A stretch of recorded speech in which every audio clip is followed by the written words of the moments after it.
hospitali yetu hii toka 2015 tulikuwa na shida kweli. Tunaingia madarakani, ilikuwa kazi yetu kubwa ni swala la kina mama pa kujifungulia. Nafikiri umeona takwimu ameisema mkuu wa mkoa ya watoto 675 wanaopatikana, na hao ndio wenye document. Lakini unajua sisi huku vijijini saa nyingine wapo wengine wanazaliwa bila document na wanaendelea. Kwa hiyo ni karibu tuna watoto 1000 kwa mwezi.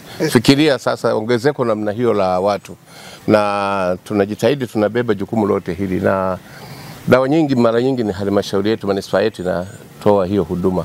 Tungekuomba tu mwenyekiti, kwa kuambatana na naibu waziri wa TAMISEMI, mtuongezee fungu la pesa. Kwa kweli tunayo shida sana, kwa sababu tunahudumia zaidi ya halmashauri 15 manispaa.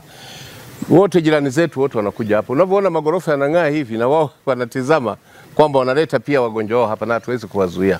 Kwa hiyo kwa ajili ya jiografia, watu wanaohamia machimboni kutoka maeneo mbalimbali, tuko karibu na mpaka, kwa hiyo population inaongezeka sana. Tungeomba sana mtizame kwa jicho la huruma ili muweze kutuongezea pesa kwa ajili ya matumizi ya hospitali, ambayo hasa dawa kwa wazee na watu wasiojiweza na watoto na kina mama wakati wanajifungua.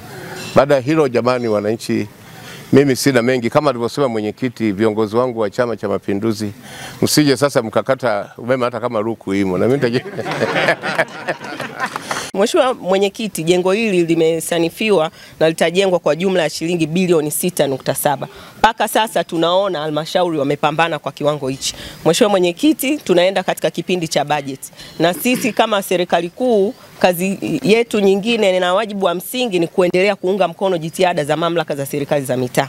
Wao kwenye mamlaka za serikali za mitaa, kwa maana halmashauri, wana wajibu wa msingi wa kuanza ujenzi wa miradi mbalimbali ya maendeleo, lakini sisi kama serikali kuu tunakuja kuongeza nguvu. Kwa hiyo tunaenda katika kipindi cha budget, na ninyi wajumbe mmefika hapa, tumejionea hali halisi na jitihada ambazo tayari wameanza kuzionyesha, na sisi ni wajibu wetu kama serikali kuu kuja kuongeza nguvu ili kuhakikisha jengo hili linakamilika, na dhamira ya Mheshimiwa Rais ya kuwahudumia wananchi wapate huduma nzuri na bora zaidi za afya, hasa akina mama na watoto, inaweza kutimia. Kwa hiyo Mheshimiwa Mwenyekiti, kwenye jukumu hili naomba kwa pamoja tutashirikiana, lakini sisi kama ofisi ya Rais TAMISEMI tumelibeba kwa ajili ya kuhakikisha tunaendelea kuwaongezea nguvu wenzetu hao ambao tayari wameonyesha jitihada za makusudi kabisa za ujenzi wa jengo hili la mama na mtoto.